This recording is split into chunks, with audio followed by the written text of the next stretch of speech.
Hello, welcome to Talk Now Radio. This is your host, Royce the Red Note Radio Man.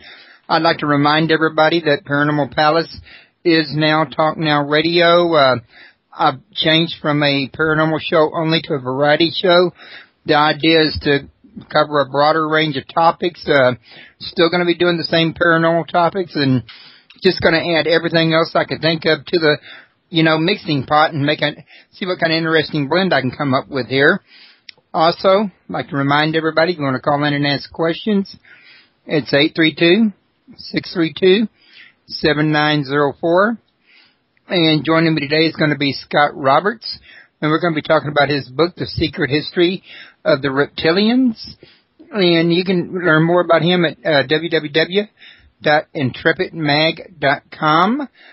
And actually, while we got him here tonight, I'm going to see if he's got any other conferences coming up or any other events as well. So, Scott, how are you doing today? Hey, Royce, I'm doing well. How are you doing? I'm doing just fine. I got to tell you, it's a pleasure to have you back on my show again. I always get a kick out of talking to you. I mean that in a good way. Are you still with me, Scott? Uh-oh, I think we lost him.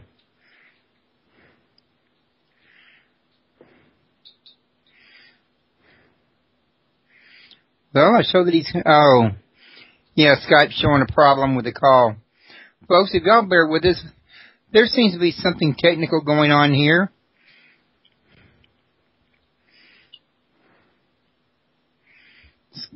We're trying to reconnect right now.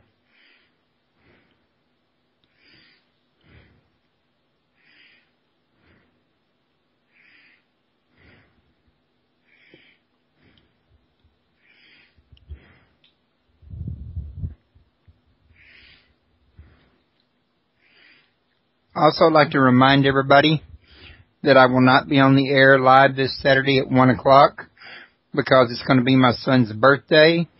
There we go. Okay, we got him back, folks.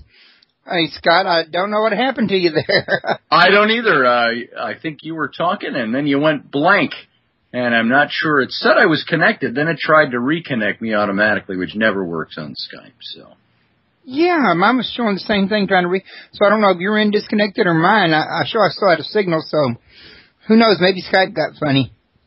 It might have been me. Remember, I'm out here in the country. I'm not in the city. Right yeah. Now, so it could be our internet out here. Anything's possible. But at any rate, I was just explaining to everybody that I would not be doing my show this Saturday. It's my son Royce's birthday, so I'm going to be taking the day off for his birthday. And I just before you disconnected was bringing you into this here, and I was mentioning that it's always enjoy having you.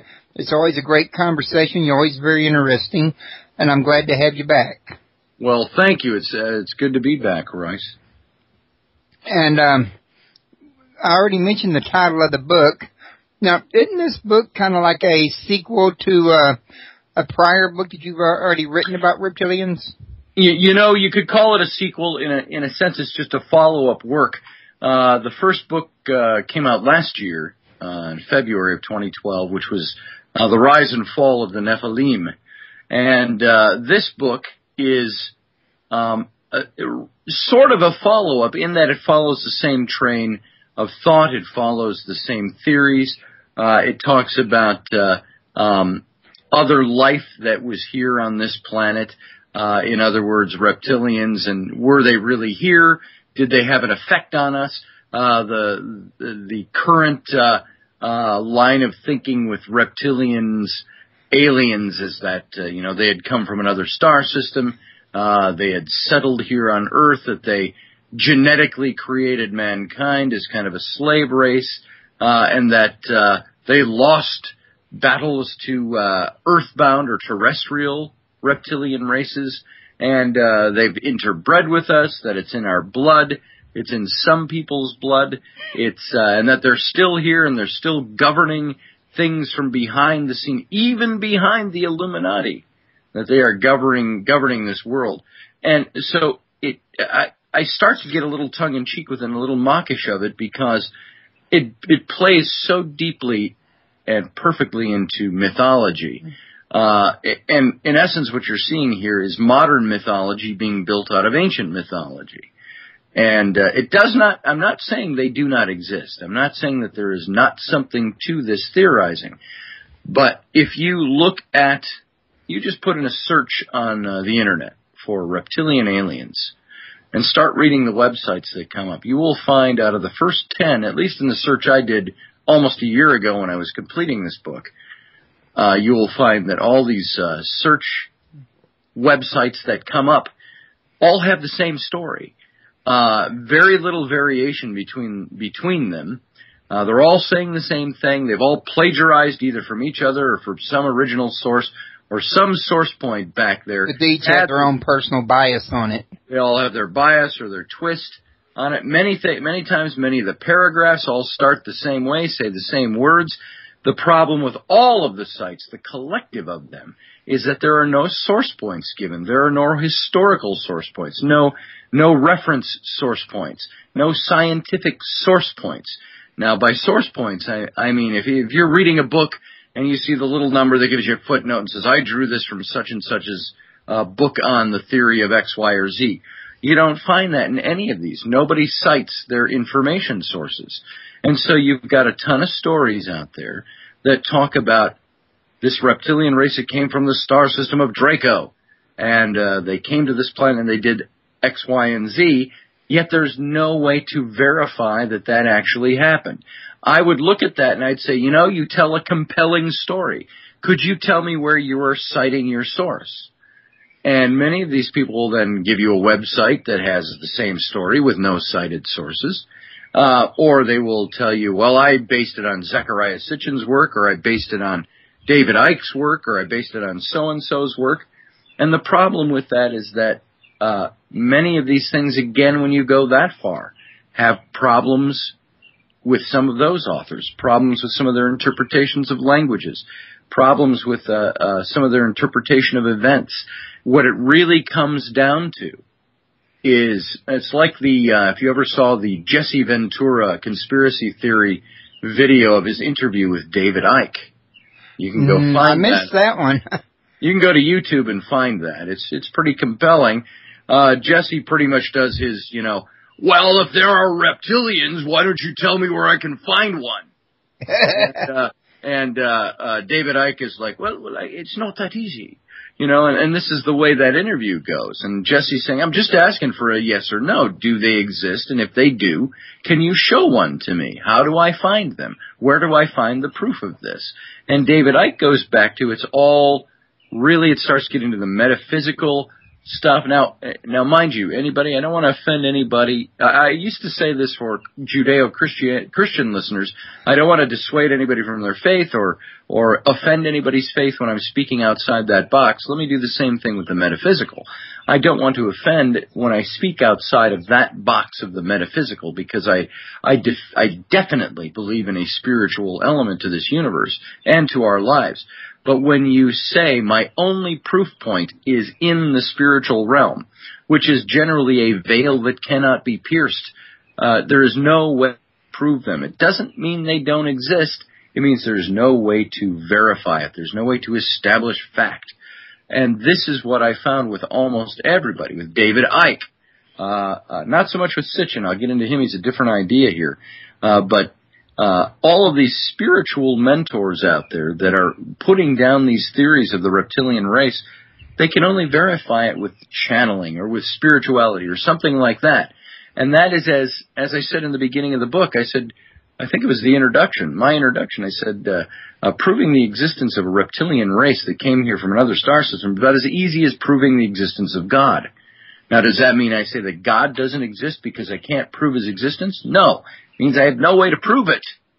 So we're going on faith. Goes back to faith, yeah. And that is the biggest problem with the reptilians. Now, I was on a radio show several weeks ago talking about this, and another host from their network called in. How can you say there's no proof? You can go to the internet. I could show you thousands pictures of reptilians, George W. Bush morphing into a reptilian, and so-and-so morphing into a reptilian, and Michael Jackson morphing into a reptilian. Oh, David, I spend photoshopping. And I told him, I said, I've been a Photoshop guru in my business since 1989. I've been working in Photoshop. I'm a digital artist alongside being a traditional artist. And I said, I could go into Photoshop and take a photo of you and make you look like a shape-shifting reptilian. I said, those photos don't prove anything. I said, find me those original photos in high resolution, and I will find you, no doubt, invariably, 99.9% out of 100 times, I will find you a fake. And he was taking me to task. He wasn't having that as an answer. And I am not a disbeliever in things, but I have come to the point where there is so much theorizing out there, so much notion building, so much religion building, so much faith-based, that I say, okay, I can take so much of that before I say, all right, you got to show me where you're getting your source material. You've got to prove your point.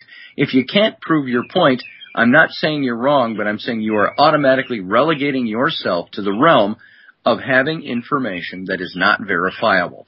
Therefore, that information can only rely on anecdotal evidence, personal experience, spiritual experience, faith experience, whatever it might be.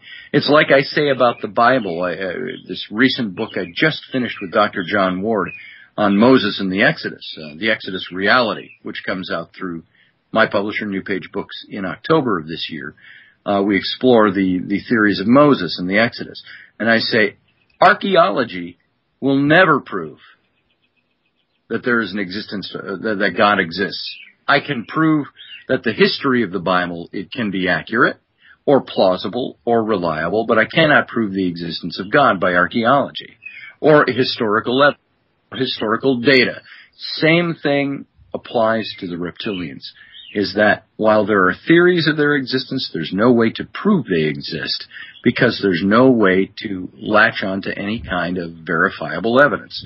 So this is where I get into talking about, you can be a big S skeptic. We may have talked about this on your show before. I think we have. I believe in two different kinds of skeptics, a big S skeptic and a little S skeptic. The big S skeptic is the one who says, no, it isn't. No, it doesn't. Nope, doesn't exist. And that's as far as their argument can go. Guys like Michael Shermer, guys like Dr. Dawkins, guys like people like this, the magnificent Randy, or amazing Randy, I guess it is. These are guys that are big S skeptics. The little S skeptic, a true skeptic, is a little S skeptic. He's the one who says, I find that an implausible story, but show me the evidence, or maybe I can help you find the evidence, or I understand that there might be more to this story, but you got to show me something so I can move on with your theory. So I'm a small S skeptic, meaning I question everything. I question God. I question reptilians. I question Nephilim. I question Moses. I question history. But then I go and look for it. I go and try to find that answer. And that's what a small S skeptic does. A small S skeptic doesn't deny. Big S skeptics are denialists and cynics. I'm kind of like you on that one. There you go. I tell everybody, I'd rather dwell in the realm of possibility and probability and shy away from the actual and the factual. Because when you start stating things as a fact, you get in trouble when you come to the area of proof. That's exactly true. And it's like I love the words of Richard Feynman, and I know I use them a lot, and I've used them a lot in this quote in interviews that I do, and I quote him again in the book. Richard Feynman was a astrophysicist. He was a contemporary of Einstein and Oppenheimer, and I was listening to a lecture of his once, and he says there's a lot of things out there that I know a lot about. And he says, and there's a hell of a lot of things out there that I know very little about. And he says, for me, not knowing is the basis of how I think and how I operate.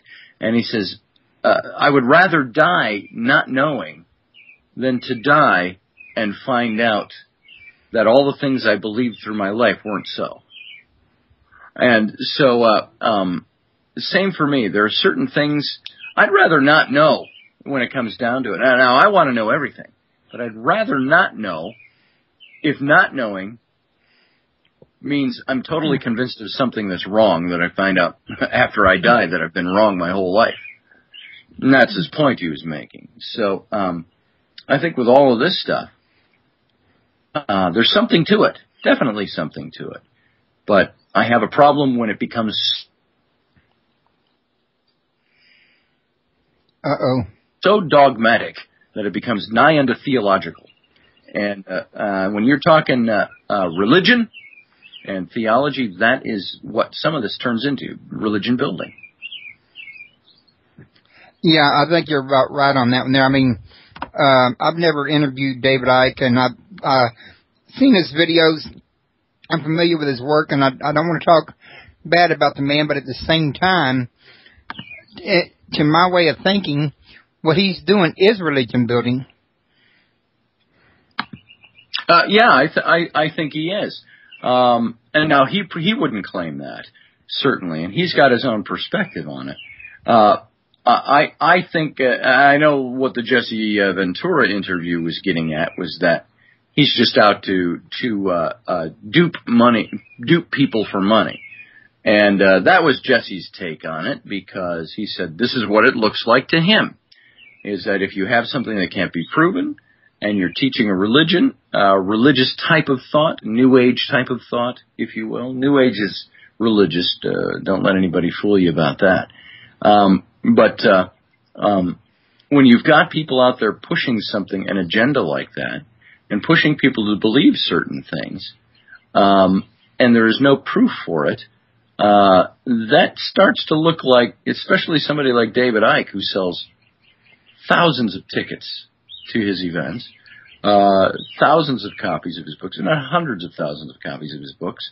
The guy is making pretty decent living off of this stuff, and I'm not going to be out there claiming that I think he's a fraud and just doing that. That was Jesse Ventura's claim. He says, if you can't prove it, if you can't give me any evidence, and you're going to keep preaching this like it's the truth, I think you're perpetuating fraud, and you're making money off of it. Well, the one thing I would question on this here is, does David Icke believe the message that he's perpetrating or perpetuating, should I say, or does he know that he's telling falsehoods? Because if he's innocently perpetuating it, whether it's true or false, it's not an intentional lie. Right. If he really believes, I think he believes what he's saying, but I also think there are elements of what he does that he's really pushing the envelope. And all I can say is, without proof that he's actually lying, I would say he either truly believes his own story. He believes he's the Son of God. He's said that in the past. Oh, God, so did Sherry Shriner, for that matter. Right. When people start claiming themselves messiahs, I have a problem with that. I think he may have tried to use a more toned down version of the Son of God. We're all children of God, and I'm a son of God. He toned that down later. But I think that when you have people that push this nigh unto religious agenda behind their teachings, you've got to be very careful of them, because they're either very true believers or they are frauds looking to take you. And I'd like to take a moment out, if you don't mind, Scott, to correct myself, because I just kind of set myself up with that bit about Sherry Shriner, because technically she don't claim to be the Messiah. She claims to be a direct descendant of King David. Which is, there's a difference between that and Messiah. It's just that, let's face it, the Messiah descended from King David. Well, is it possible that she's a descendant of David? Sure. There's no way to DNA test that. Maybe she has a lineage that makes her believe she is a descendant of King David. Now, I know one of the messianic attributes after the time of David was that the Messiah would also be of the bloodline of David, of the house of David. And so, maybe she's making some claims there. I don't know exactly what she claims. But to say you're of the house of David, you'd have to, if you want to say that with evidence, show me the evidence. If you want to say, I am of the house of Ramses, there's no way to trace that. There's no way to know that for sure. Who knows if her claim is right or not? Well, I know that I've studied the ancient mysteries quite a bit myself, and I've read Sitchin's work, I've read Von Daniken's work. I hate to tell you the amount of different people whose work I've read on this subject during my time.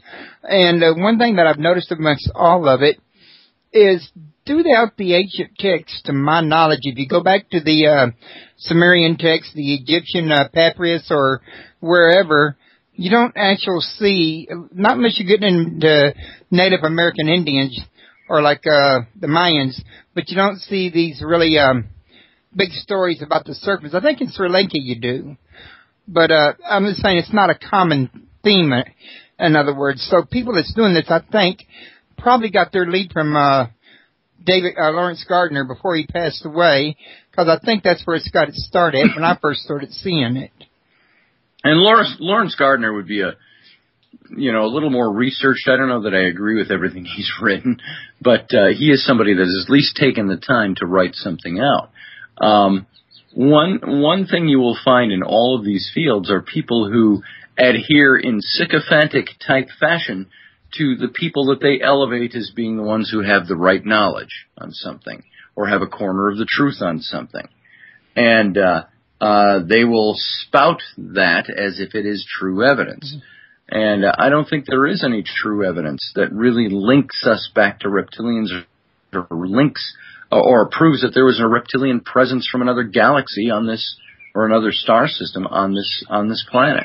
There is no way to really prove that, albeit there may be tons of little bits and pieces of evidence that don't really prove the case, but might show that it exists. It's like saying it's like this. If you look at paranormal investigation, if I say I have all kinds of EVPs of ghost voices, or I have pictures of a ghost that materialize, or there are orbs floating over our Thanksgiving dinner, and that was great grandma coming to visit, or something like that. If you can look at all that stuff, that you might have caught some anomalies, you might have caught something that is really, truly spectacular.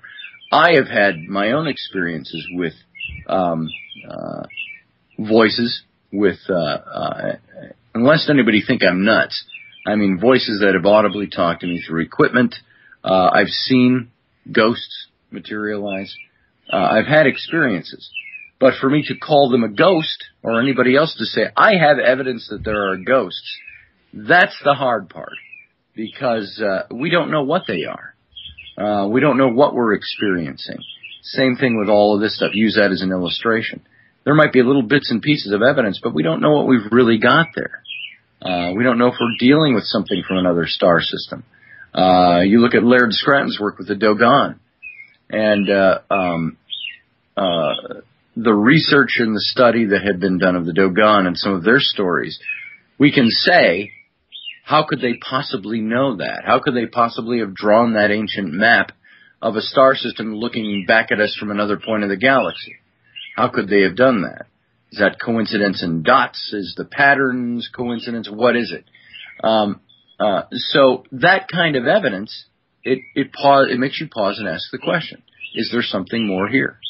Is there more meat to this? And that's where I stand on a lot of these things. And I know we're not talking a lot specifically about the reptilians here, but in all of these things, reptilians included, these are the things that we have to weigh our evidence and find out, is our evidence truly evidence, or is it wishful thinking? And that's what we have to do with all of this. For me, most of the heavy weight of the evidence about reptilians lands on the spiritual side of the scale, the metaphysical side of the scale, the unprovable side of the scale. When you get so much of that evidence, you have to ask, is there something to it? Or you have to start asking, are people starting to see more and more reptilians and have this kind of stuff going on because they now know of all this information? This information's out there. It's talked about for decades. Is this why people are having this? But like my book subtitle says, The subtitle of The Secret History of the Reptilians is The Pervasive Presence of the Serpent Throughout Human History, Religion, and Alien Mythos. This has been going on for thousands of years in human history, the presence of the serpent. Now, does the presence of the serpent in religion, religious practice, in every single culture, does that prove that there was a reptilian race that came from another star system? No, it doesn't. But it does prove that we all had the same types of gods, the same types of spiritual figures, or earthbound figures that we looked to in our ancient past. Same rule would apply to the serpent in the Garden of Eden, too, wouldn't it?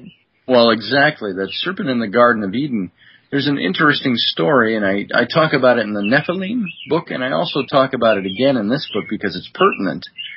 And that is the linkages between the Genesis story of the Garden of Eden and the serpent in the garden and the Sumerian story of the Anunnaki and the breeding of humans as slave race and the deliverance. All of these things start to be linked up, and it seemed to me as I was going through all of these old stories, when I would read the Genesis story and then go back to the Sumerian account, it seemed that they were very similar. And my theory is that Moses, well, first of all, I believe he's a real man. I also believe I know who he was in Egyptian history. But Moses, when he wrote these stories down, keep in mind, he would have written the first 5 books of the Bible in the last 40 years of his life, which would have been during the post-Exodus days, when they're wandering in the wilderness, going to the Promised Land, wandering nomadically. But keep in mind, the first 80 years of his life, according to the biblical account, he lived to be 120, the first 80 years of his life were not spent as a worshiper of Yahweh or a Jehovah. The first 40 years he was Egyptian, thoroughly Egyptian. He was Israelite by blood, but he was thoroughly Egyptian. And he learned, as a crowned prince of Egypt, he learned the Egyptian language. Egyptian religion and the gods of Egypt. This is where he grew up. This is what he learned for the first 40 years of his life. I mean, look at yourself. If you're listening to this, look at your age and say, if I learned and was taught something for the first 40 years of my life, if you're 40 or older, you know how entrenching that kind of teaching can be. Well, then he flees Egypt, and he lives in the Sinai, married to the daughter of the pagan high priest there. He learns the Sinaitic religions, the Syrian religions, the Canaanite religions, of course, the Sumerian religions, the Babylonian religions. And he learns all of this stuff, and it isn't until his burning bush experience that he converts to Yahweh worship or Jehovah worship, because he didn't know who this guy was when he appears in this God. And he's converted and spends the next 40 years. Now, keep in mind, this is a guy, at his burning bush experience, he was the only one there. He was the only one who saw it. He was the only one who wrote about it. He's the only one who reported it. And this is what he was operating on when he went back to Egypt. And operating on this alone, this being his experience, his epiphany, his spiritual high peak in life, this is what he was going on. And whether or not the miracles that he experienced were true or not, that's another story altogether. There's no way to prove whether they were true or real other than inside a faith box. But the whole point I am making with this is that when Moses wrote down the stories of creation, the Garden of Eden, the flood stories, he was hailing back to other religions. He was building the Jewish religion, Judaism, on the coattails of other religious stories, morphing them and making them his own. And I use an example of this in my book, when Muhammad founded Islam. He was a wealthy son of a wealthy family, and there were all these splintered Arabic tribes, but there was no cohesiveness to them. And they all worshipped in Mecca, and they worshipped 360 different gods. It was a polytheistic culture. And Muhammad had a mentor in a Christian man and in a Jewish man who said to him, if you want to unify the tribes, you need to start by imposing monotheism. do away with the polytheistic system. And so he did away with 359 of the gods at Mecca.